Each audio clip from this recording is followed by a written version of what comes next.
X B का उसके पहले कुछ आपके प्रमेय दिए हैं जिसे हम हल करेंगे। इसमें क्या बोला है कि यदि दो रेखाएं परस्पर प्रतिच्छेदित करती हैं तो उनके शीर्षाभिमुख कोण आपस में क्या होते हैं, बराबर होते हैं। ठीक, तो सबसे पहले हम देखते हैं शीर्षाभिमुख कोण का मतलब क्या होता है। शीर्षाभिमुख कोण का मतलब होता है कि जैसे मान लीजिए दो रेखाएं, एक रेखा ये और एक रेखा ये, जब एक दूसरे को काटेंगे तो उस स्थिति में क्या होगा कि यहाँ पे चार कोण बनता है। एक ये बना, दो ये बना, तीन ये बना, चार। जो आमने सामने के कोण होते हैं, जैसे ये वाला हुआ यानी एंगल 1 और एंगल 3, और इसी प्रकार कोण 2 और कोण 4, ये आपस में क्या होते हैं, बराबर होते हैं। और इन्हीं को हम क्या बोलते हैं, शीर्षाभिमुख कोण बोलते हैं। इन्हें क्या बोला जाता है, शीर्षाभिमुख कोण कहते हैं।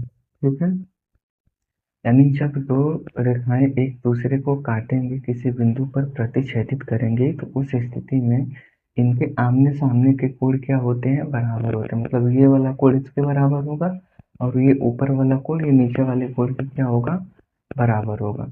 ठीक है, अब इसी प्रमेय को हमें सिद्ध करना है कि ये कैसे बराबर होता है। ठीक, अब यहाँ पे देखिए क्या लिख सकते हो आप, देखो यहाँ पे हम क्या कर सकते हैं कि यदि आप देखो रेखा ए और बी, ठीक है, ए और बी पे, ए और बी पे देखोगे तो जो ओडी है ये वाला मान, नीचे वाला देखो, यदि ये पूरा आप मान देखो तो ये पूरा कितना बनेगा, 180 डिग्री, क्योंकि ये रेखीय युग्म है। यानी हम बोल सकते हैं एंगल ए ओ बी बराबर कितना होगा, 180 डिग्री। क्यों, क्योंकि ये क्या बनाता है, रेखीय युग्म बनाता है। ठीक है, और रेखीय युग्म का मतलब होता है कि एक सीधी रेखा जिसपे एक तरफ का एंगल कितना हो, 180 डिग्री हो। तो यहाँ से आप क्या लिख सकते हो कि angle A O D, angle A O D plus angle D O B, angle D O B बराबर 180 डिग्री। इसे मान लो समीकरण 1। ठीक है, अब यहाँ पे देखो इसी प्रकार क्या लिख सकते हो आप, देखो ये हटा दो, इतना हुआ। अब देखो यहाँ से हम क्या ले सकते हैं, यदि आप ये वाली साइड देखो, ये वाला, तो यहाँ पे आपको क्या दिखेगा, सी और डी एक रेखीय युग्म बनाता है। यहाँ पे लिख सकते हैं कि एंगल सी ओ डी एक रेखीय युग्म बनाता है। अतः क्या लिख सकते हैं यहाँ से, ए ओ डी प्लस ए ओ सी बराबर 180 डिग्री। इसे मान लो समीकरण 2। ठीक है, अब समीकरण 1 और 2 से, समीकरण 1 तथा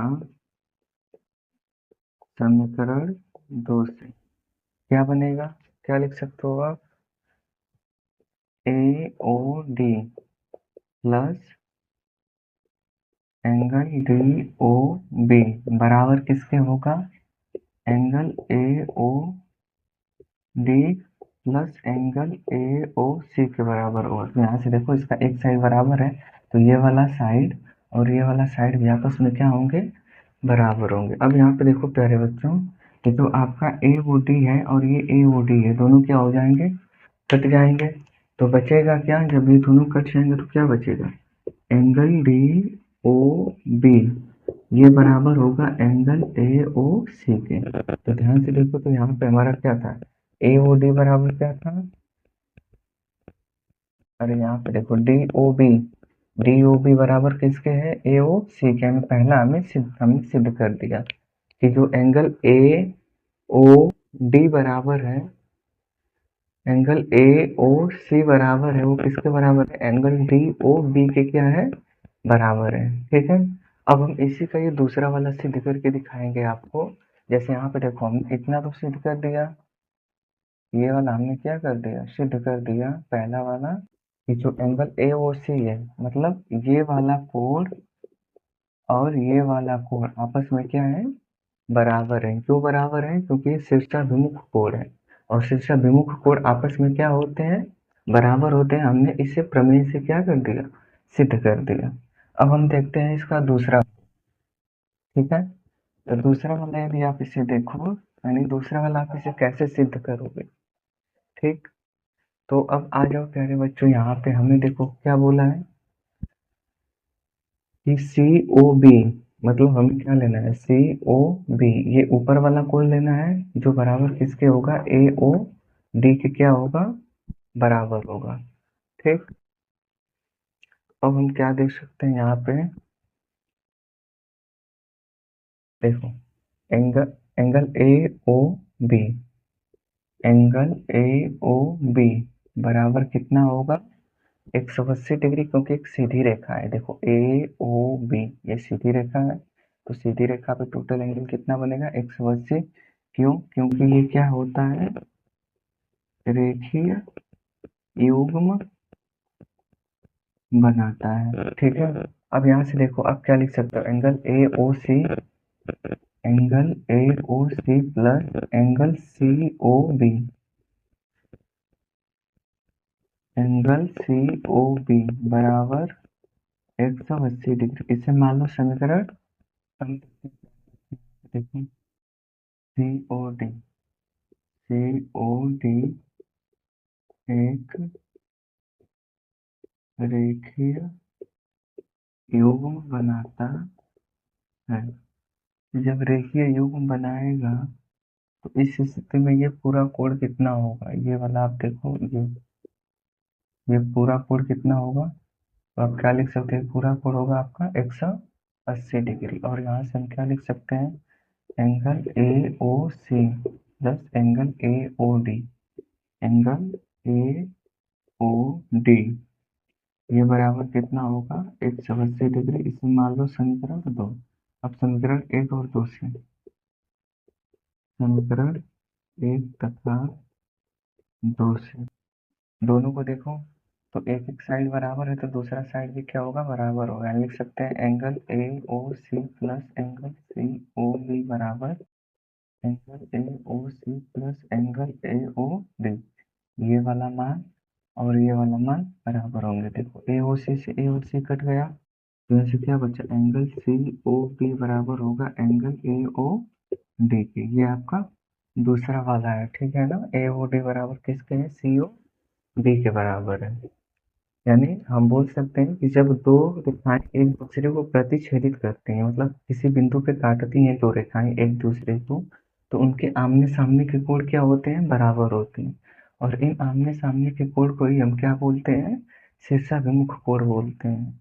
इंग्लिश में इसे वर्टिकल अपोजिट एंगल बोला जाता है। ठीक है, अब हम देखते हैं दूसरा वाला कि वे सरल रेखाएं जो किसी एक ही सरल रेखा के समांतर होती हैं वो परस्पर भी समांतर होंगी। जैसे देखिए, यदि मान लीजिए ये रेखा और ये रेखा एक दूसरे के समांतर है, इसे मान लेते हैं प्यारे बच्चों A, इसे मान लेते हैं B।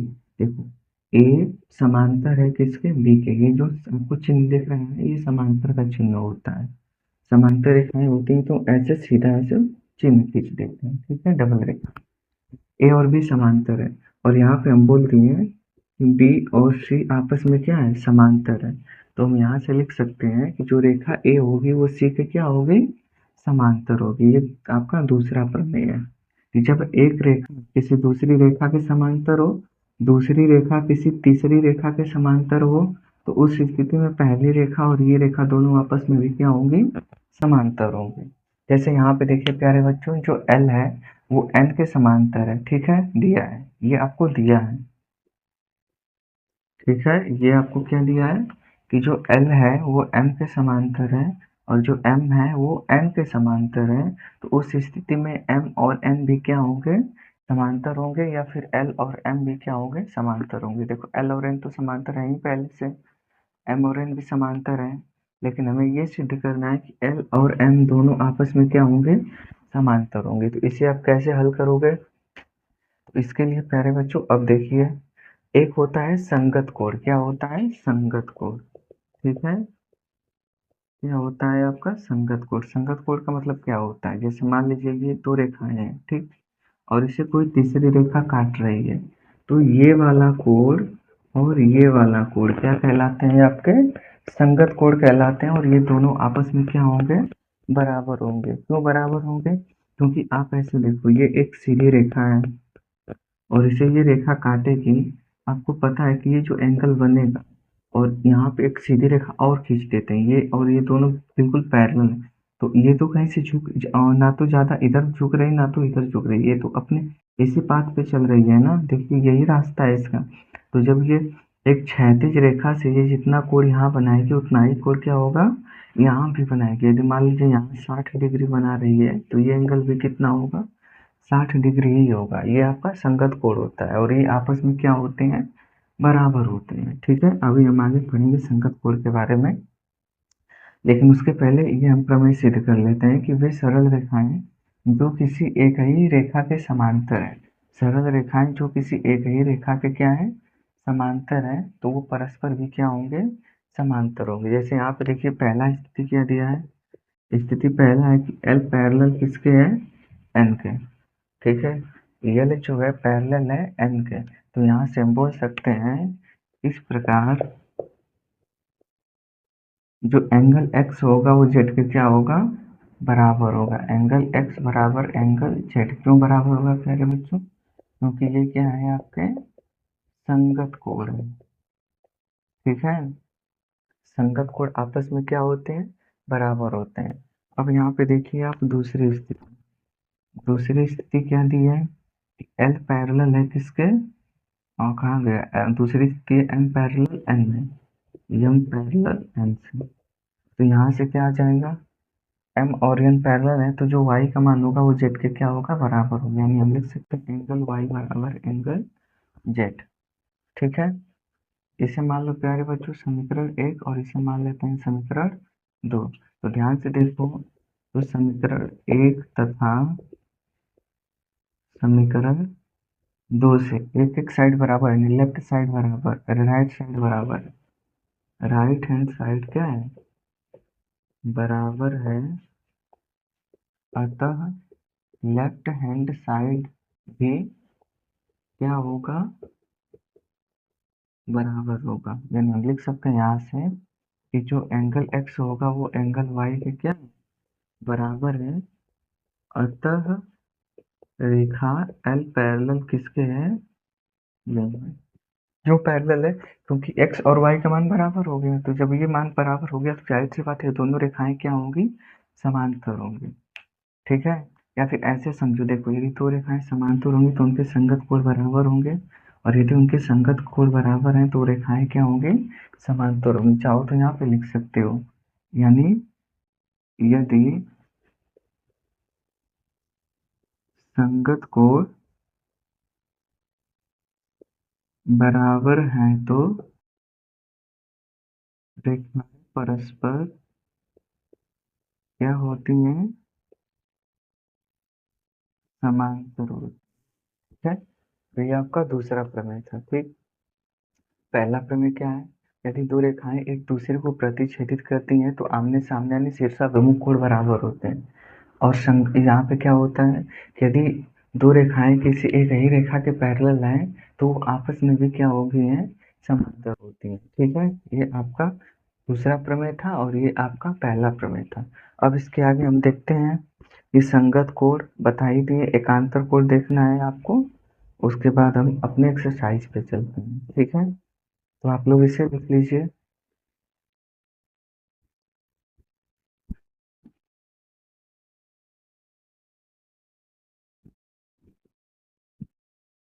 देखो प्यारे बच्चों, अब हम देखते हैं कि आपका संगत कोण क्या होता है। ठीक है, तो संगत कोण मतलब जैसे यहाँ पे देखिए दो रेखाएं, एक है आपका ए बी और एक है आपका सी डी, इन्हें एक तीसरी रेखा काट रही है एम एल। ठीक है, तो उस स्थिति में यहाँ पे देखो जो एंगल ये बनता है, जैसे यहाँ पे देखो ये रेखा एक है, ये एक रेखा है, और इसे तीसरी रेखा काट रही है, तो ये वाला कोण और ये वाला कोण क्या कहलाएंगे, संगत कोण होगा। जैसे मान लो ये 1 डिग्री है, ये पहला और ये दूसरा, तो एंगल 1 और एंगल 2 क्या है, संगत कोण है। ठीक, इसी प्रकार जैसे मान लो ये एंगल 3 है और ये एंगल क्या है, 4, तो एंगल 3 और एंगल 4 भी क्या है, संगत कोण है। इसी प्रकार ये मान लो 5 और ये मान लो 6, तो यहाँ से एंगल 5 और एंगल 6 भी क्या है, संगत कोण है। ये मान लो 7 और इसे मान लो 8, तो एंगल 7 और एंगल 8 भी क्या है आपके, संगत कोण है। ठीक है, अब हम देखते हैं। अब इसमें ध्यान रखना कि यदि ये रेखा दोनों पैरेलल होगी, जैसे मान लीजिए ये एक रेखा और ये एक रेखा, और इसे एक तिर्यक रेखा काट रही है, ये मान लो बाबू एल है और ये क्या है, एम है, और दिया है एल पैरेलल क्या है, एम। तो उस स्थिति में क्या होगा, जैसे यहाँ पे जितना कोण बनेगा, यदि ये एंगल मान लो 30 डिग्री है, तो ये एंगल भी क्या होगा, 30 डिग्री होगा। और ये दोनों क्या है, संगत, ये आपके क्या है, संगत कोण है। ठीक है ना, और संगत कोण आपस में क्या होते हैं, कब बराबर होंगे, कब कब बराबर होंगे, जब ये दोनों रेखाएं क्या होंगी, पैरेलल होंगी। अभी पीछे हम बताए हैं कि यदि संगत कोण बराबर होंगे तो रेखाएं पैरेलल होंगी, या फिर रेखाएं पैरेलल होंगी तो संगत कोण बराबर होंगे, दोनों ही कंडीशन अप्लाई होती है। ठीक, अब यहाँ पे देखो, यदि मान लो ये 30 है, तो ये कितना बचा आपका, टोटल 180 होता है, तो ये बचा 150, तो ये एंगल भी कितना होगा, 150 होगा। ठीक, इसी प्रकार देखो ये 30 है, तो प्यारे बच्चों यदि ये 30 है तो ये पूरा 150 होगा, तो ये बचा, जैसे पूरा 180 होगा तो ये 150 बचा, ये 30 है तो ये भी क्या होगा, 30 होगा। तो देखो ये 30 क्या होते हैं, शीर्षाभिमुख होते हैं, ये सब क्या होते हैं, शीर्षाभिमुख कोण होते हैं। शीर्षाभिमुख कोण भी आपस में क्या होते हैं, बराबर होते हैं। लेकिन हम बात करें संगत कोण की, तो ये 30 के बराबर ये 30 आया, ये 150 के बराबर ये आया। अब यहाँ पे 150 है तो ये एंगल भी कितना होगा, 150 होगा, और ये एंगल देखो ये 30 है, तो ये एंगल भी क्या होगा, 30 होगा। ये सब आपके क्या कहलाते हैं, संगत कोण कहलाते हैं। ठीक है, संगत कोण हो गया। अब हमें क्या देखना है, एकांतर अंतःकोण देखना है। ठीक, आप लोग इसे लिख लीजिए। अब हम देखते हैं एकांतर अंतःकोण। एकांतर अंतःकोण, जैसे देखिए ये रेखा और ये रेखा यदि पैरेलल है और ये एक तिर्यक रेखा, ठीक है, तो उस स्थिति में एकांतर अंतःकोण का मतलब क्या होता है, जैसे ये वाला जो एंगल है और ये जो एंगल है, ये मान लो प्यारे बच्चों ए है, तो ये एंगल भी क्या होगा, ए होगा। इसे हम क्या बोलते हैं, एकांतर अंतःकोण बोला जाता है। ठीक है, इसी प्रकार है आपका एकांतर बाह्य कोण। दूसरा क्या है आपका, एकांतर बाह्य कोण। जैसे ये रेखा और ये रेखा पैरेलल है और इसे ये क्या बोलती है, मतलब तीसरी रेखा क्या करती है, काटती है। तो उस स्थिति में क्या होगा, ये वाला जो एंगल होगा, ये और ये वाला जो एंगल होगा, ये क्या कहलाएंगे आपके, एकांतर बाह्य कोण कहलाएंगे। यदि मान लो प्यारे बच्चों ये एंगल बी है, तो ये एंगल भी क्या होगा, बी ही होगा। ठीक है, तो ये आपके क्या हो गए, एकांतर बाह्य कोण होंगे।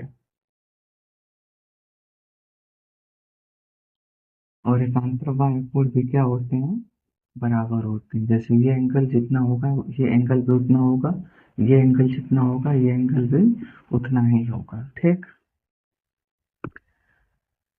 अब इसमें आता है तिर्यक रेखा में एक ही ओर बने कोण। जैसे देखिए एक है आपका तिर्यक रेखा में एक ही ओर बने कोण। जैसे मान लो प्यारे बच्चों ये रेखा और ये रेखा दोनों पैरेलल है और ये एक तीसरी रेखा है जो इसे काट रही है।